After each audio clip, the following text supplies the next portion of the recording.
Chicago Teacher Union idiots perform an interpretive dance to protest a return to teaching, all while not wearing masks.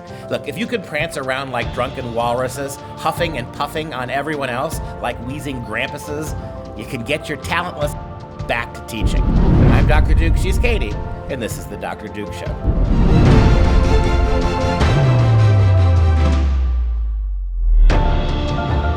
Hello, everyone, and welcome to the Dr. Duke Show, the only program that keeps you educated on the craziness impacting K-12 classrooms and college campuses around the world. Before we start, I want to announce the official launch of our FreedomProject Media app. It's been a long time.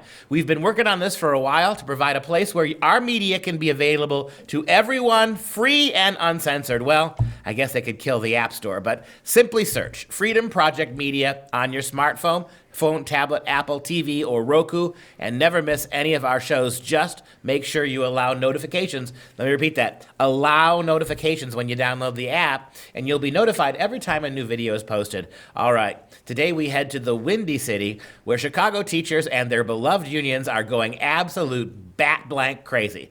And when I mean crazy, I mean engaging in interpretive dance to protest to having to go back to their jobs. You can't really unsee what I'm about to show you. So if you have any kind of a brain disorder or if you're triggered by stupidity, don't watch. Make it make sense. Safety is essential. Keep our students and our teachers safe. Safe.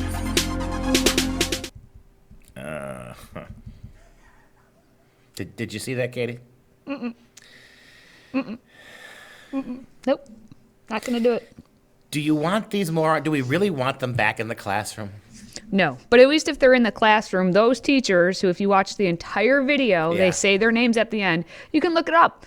And you can see that they, my friends, are making anywhere from the newest teacher making about $60,000 to $90-some thousand per year to do that. Guys? In their apartments or houses. Or how about an interpretive dance to celebrate our new app?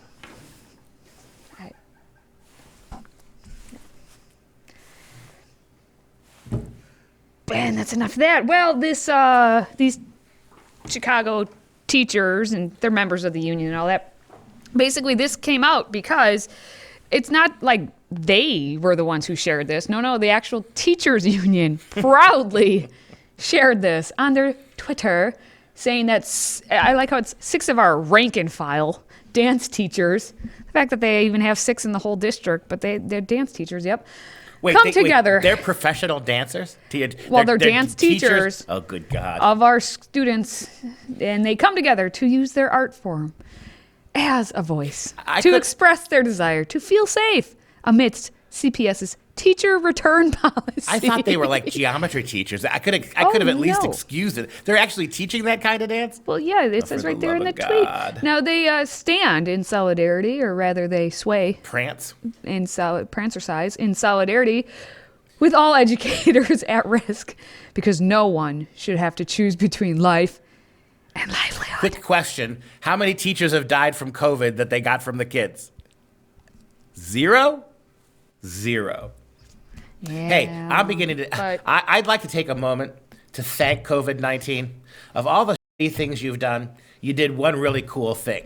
You kept those teachers away from students. Basically, at this point, we've been talking about how the Chicago Teachers Union has said, teachers, don't go back to work because it's racist and you could risk your life and all this. And finally, once, poof, COVID seems to be gone in Chicago because Mayor Lori Lightfoot and her administration said, get back to work or we're not going to pay you. And so there's been, the strike and whatnot have you between the union and the teachers and then, sanity. And so at this point, our students are still the ones suffering and not getting an education, but there's really nothing new about that. So explain the racism thing to me. Does this go back to the first, almost as immediately a year ago when COVID hit for the first time in late February, early March? We heard that it's going to affect black people more than whites, right? Is that the whole foundation on which going back to school is racist? Is that what that is? Well, and we've talked about this. There have been many stories basically saying that if we send our kids back to school, it's racist against the black community or the Hispanic community because statistically, COVID has supposedly hit them harder. Your definition of harder is if you're 80. What it is, yeah. But none of our dancing teachers nor their children are 80. Well, that's the story. So how is it racist? Morning glory. I don't think it is, but I'm not the one saying it. Maybe we're getting to the point in this country to ask minorities to actually work for their pay is racist. I mean, right now they're getting paid the full amount to do nothing. No, all the teachers are. Right, but I mean, Chicago teachers are disproportionately minority students, and so maybe that's the game plan. That's a good question. We'll see what happens with that. Because we're surely not gonna pay them to dance, are we? No.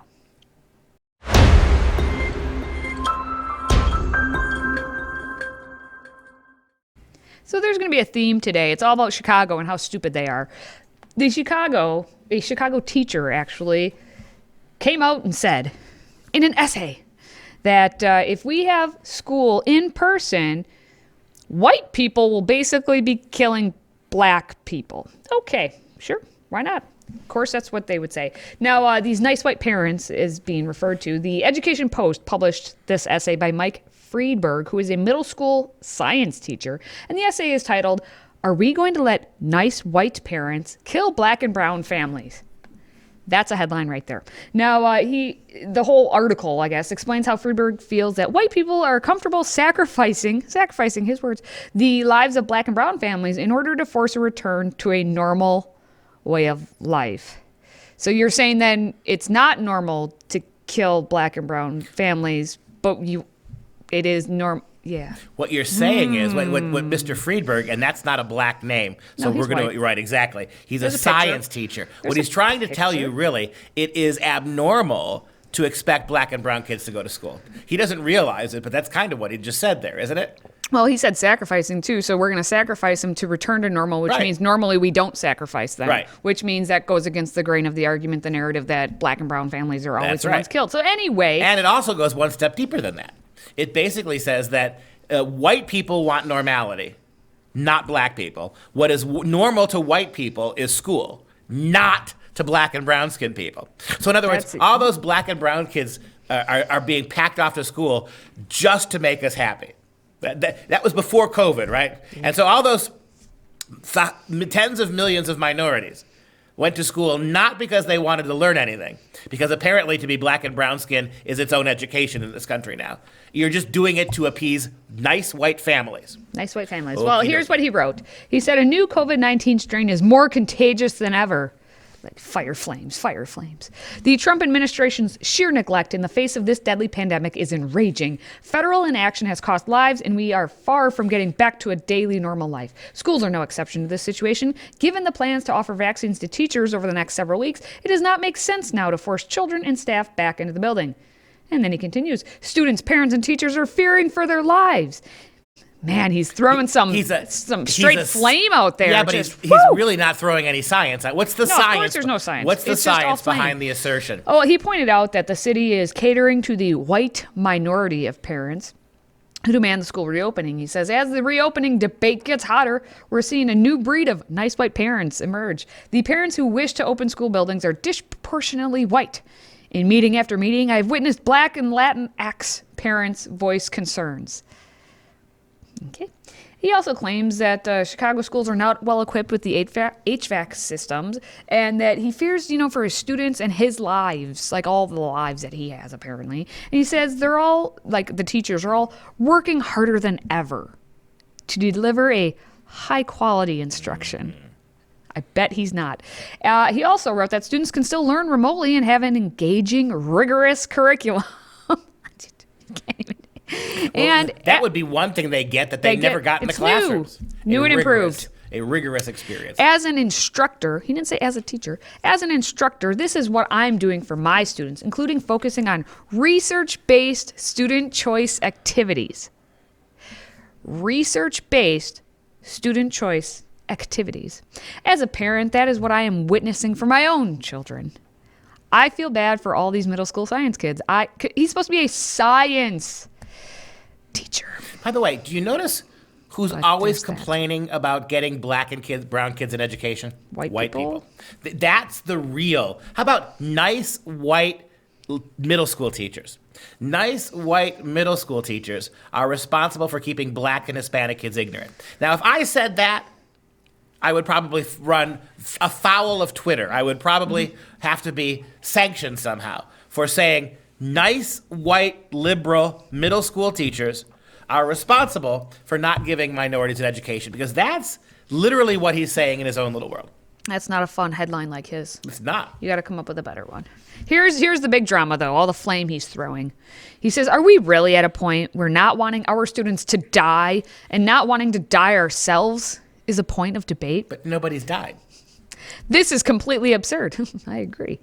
We are putting the voices of white parents above black and brown parents. You are a white parent, just pointing that out, sir, as well as teachers and all school staff, including disproportionately women of color. Of course it is.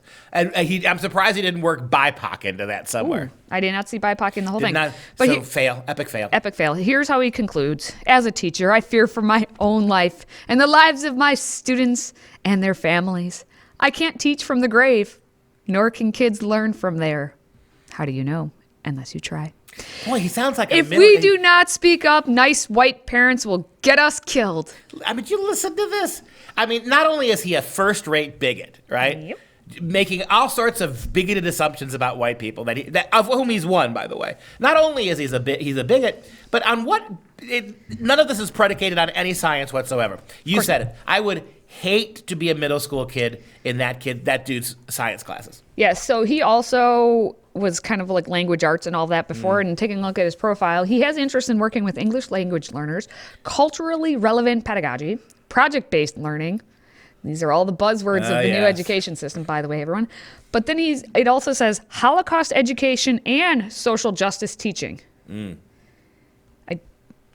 I don't know how that combination works, what he actually teaches about the Holocaust with social justice teaching. I'll bet you my last dollar he doesn't teach the role of science in destroying the Jews. Yes, but the Zyklon B gas, all the way that science contributed. Science made it really easy to murder 6 million people. Pretty sure he doesn't talk about that. No, probably not at all. Social justice. All right.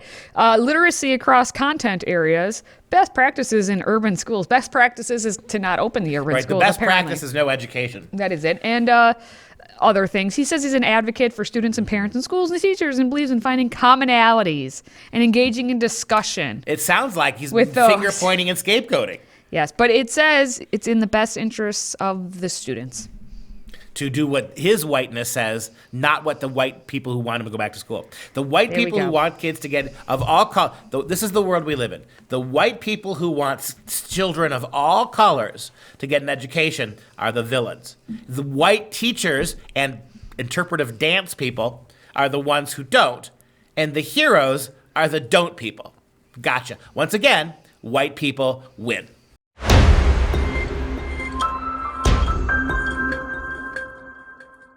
Now, there are some white teachers who are trying to look a little bit darker, so they're going to work on their tan. So, of course, they're going to go to the Caribbean, whatever you want to call it, to do said thing.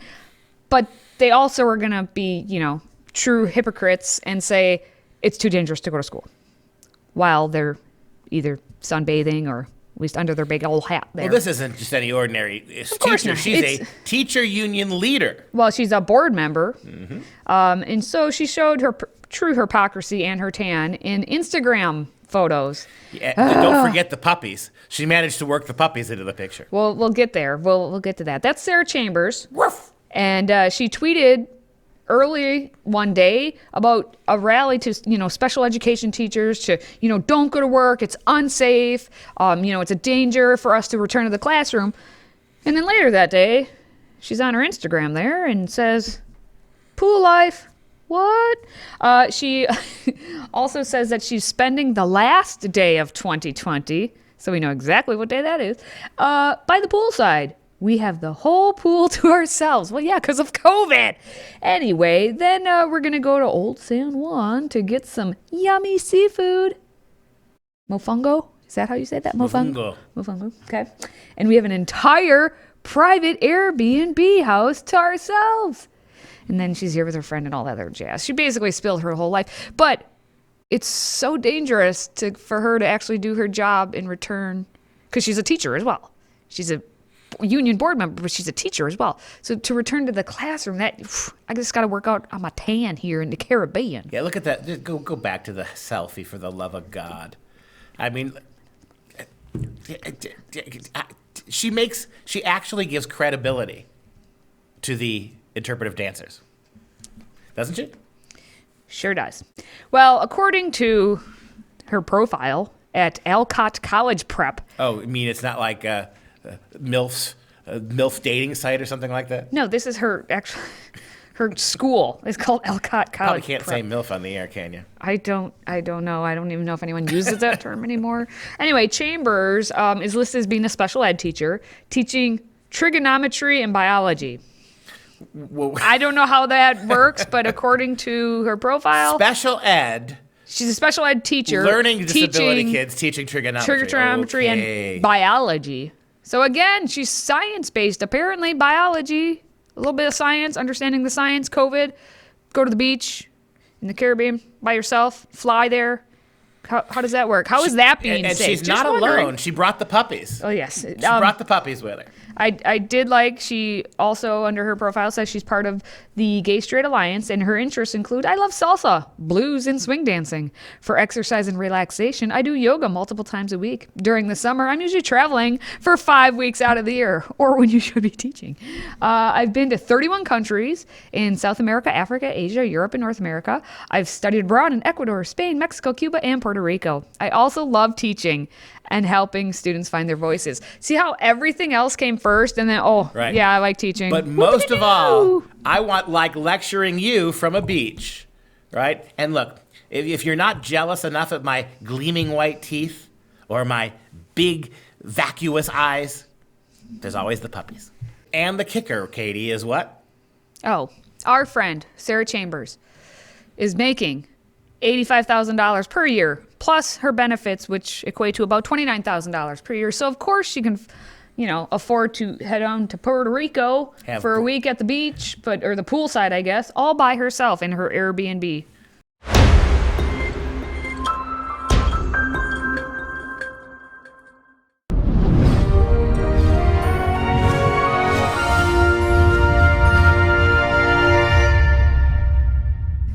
It's time for some real education. New Zealand, little New Zealand writer Bernard Beckett's 2006 science fiction novel Genesis won the 2007 Esther Glenn Award for Children's Literature and the 2007 New Zealand Post Book Awards for Children and Young Adults. Translated into more than 28 languages, Genesis examines the origins of life, human consciousness, and the nature of a soul.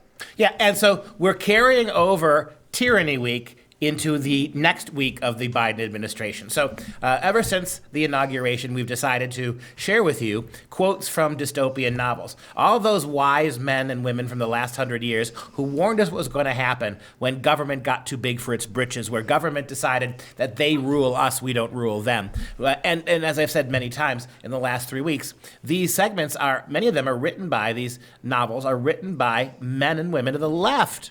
Back when the left used to be able to spot tyranny, used to be able to recognize that even people who agreed with them when they wanted too much control ended up doing very bad things. So today's dystopian quote, warning for the American people before it's too late, it may be too late already, is from the science fiction novel of Bernard Beckett. And listen to this. Tell me if this sounds as like a familiar refrain about how the media, in conjunction with one-sided people in government, how the media teams up with one party to overthrow American and global liberties. How about this? Quote, the more the media peddled fear, the more the people lost the ability to believe in one another. For every new ill that befell them, the media created an explanation, and the explanation always had a face and name. Up until recently, it was Donald Trump, right? Every time this happens, the more the media peddled fear. For 4 years of the Trump administration, we had nothing but hysteria. One crisis that turned out not to be true after another. And by the time we finally proved that one of those things was false, you're already 3 more down the road. No one's paying attention. The more the media peddled fear, the more people lost the ability to believe in one another. For every new evil that befell them, the media created an explanation, and the explanation always had a face and a name. Republicans, Trump, conservatives, Proud Boys, white supremacists, right? The people came to fear even their closest neighbors. At the level of the individual, the community, and the nation, people sought signs of others' ill intentions, and everywhere they looked, they found them. For this is what looking does. If you train people every day through the power of the media to be suspicious, someone's coming for them, something's wrong, evil white people, white supremacists, right-wingers, conservatives, Republicans, Donald Trump. If that's how you spend your time scaring people, people will find the worst in everyone all the time. And that's pretty much where we are in America today. This is what happens when the media, whose primary purpose in this country, they were given such power in the First Amendment, because the Founding Fathers understood, back before the Founding Fathers were part of the demonic problem, the Founding Fathers understood that we needed a vigorous media to hold government to account. What happens when media becomes just an adjunct of one aspect of government? You get the world we live in now. Bernard Beckett's statement here in his novel Genesis is apt and accurate.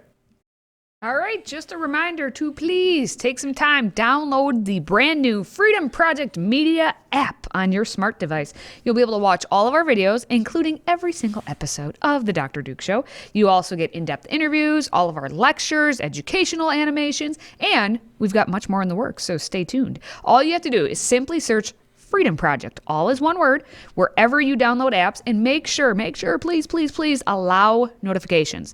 Now, we want to take a moment to show some love to our Patriot Club members, and today we're going to give a shout out to Elaine from Hialeah, Florida. Thank you so much for supporting us. And if you're a fan of the show, please consider a one-time tax-deductible donation to support the Patriot Club, and we're going to send you the signature elite vessel of love. All you have to do is visit patriotclub.us to get started. That's patriotclub.us. Now we're going to wrap things up with the fun fact of the day, as we always do. And although I'm not the biggest fan, did you know the brownie actually was first made in Chicago? So Chicago did something well. Bertha Palmer is the wife of the millionaire hotel mogul Potter Palmer, and they made the first brownie all the way back in Chicago's Palmer House just before the 1893 World's Columbian Exposition. So Chicago, brownies, one good thing coming out of that city. I thought you had to join the brownies when you were a little girl. I did. Did you? And that's it for our show. For Freedom Project, I'm Dr. Duke. She's Katie. Until next time, stay educated, my friends.